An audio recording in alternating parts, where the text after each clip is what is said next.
What's going on everyone, this is George from Out of the Box Reviews with Guudgo's Snowman Cloud IP camera. Costing around $30 US, we're going to find out if it's a good buy or a bust.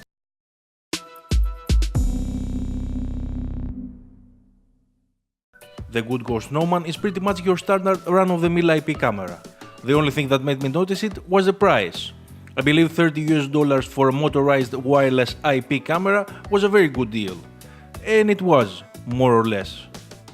Right on the top of the box you can see that they offer you a 15-day trial for a cloud-based storage service, powered by Amazon. After the trial is over, you can continue storing your videos using an SD card. On the side of the box we get some information about the camera. It has motion and sound detection, two-way audio, it can pan and tilt, it has infrared sensor for nighttime recording and an audible alarm. It's capable of 1080p HD recording and you can turn it on and off remotely by using the app on your smartphone. Opening the box we're greeted by the manual, a troubleshooting guide and the camera itself.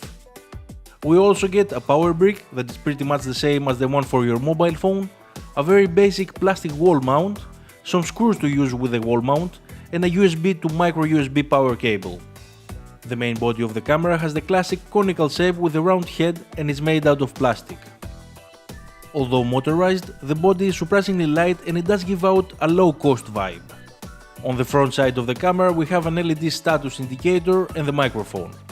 On the side we have the speaker and on the back side there is a reset button, the micro USB charging port, an Ethernet cable port and the micro SD card slot. I have to say here that the Ethernet port is used only for configuring the camera for the first time. After that you will be prompted by the app to remove the cable and the camera will connect to your router wirelessly. Let's see now how we can set up the camera. In the manual you have two QR codes, one for Android and one for iOS. Scanning the code will send you directly to the camera app. As soon as you download and install it, you will be asked to register and a confirmation email will be sent to you. Then you can add the new device and select your desired network. You are given 3 ways to add a device, but the fastest and easiest way is to scan a QR code. A QR code will appear on the phone screen and then you will have to position your smartphone in front of the Snowman camera and it should turn on right away. After that, all you have to do is download any updates available and your camera is pretty much ready to install anywhere you like. As soon as the camera is ready, a preview screen will appear and if you press it you will go to the camera controls. There you have a mute button, a hold to talk function and a screenshot button. The screenshots are stored both on the cloud and the SD card. You can control the camera either by using the arrows or just by touching the live feed and dragging it to the direction you want the camera to move. The overall control of the camera is a bit laggy and the motors are a bit slow, making it hard to look exactly where you want. Below the live streaming, there is a timeline. Every recorded event is represented by a grey segment. If you drag left or right, you can see all the recordings the camera has done during the day. That said, I need to clarify that the camera is always on, but it records and saves a clip in the SD card only when it's triggered by an event, such as motion, sound, or even you controlling it through the app. In case you decide to pay for cloud storage, then everything is recorded all the time, and later you can decide what you want to keep. I will have some clips so we can check the quality a little later on the video.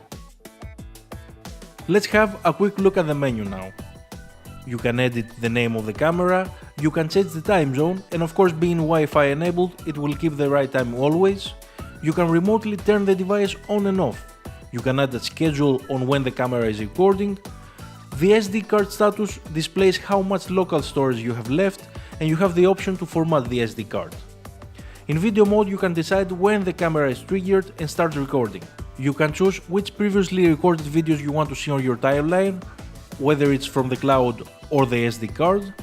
In the notification settings you can personalize which kind of notifications you want to receive, how often and whether you receive it on your smartphone or by email. You can control your device's microphone from here, set the night vision and select to rotate the video feed in case that you have installed the camera upside down on a ceiling. Lastly, you get 2 buttons, one for rebooting the device remotely and one for removing it. Let's check out some footage now from the camera. As you can see for yourselves, the video quality is not high definition 1080p. I'm not sure it's even 720p. It is blocky and the frame rate is atrocious. I wouldn't trust it as a security camera. It could work as a baby camera though, or in my case a dog camera. There are far better options out there, but if your budget is tight and you want to go for it, I will have a link in the description. If you liked the video, you know what to do. If you didn't like the video, you also know what to do. This was Out of the Box Reviews. See you next time with more exciting gadgets. And as always, thanks for watching.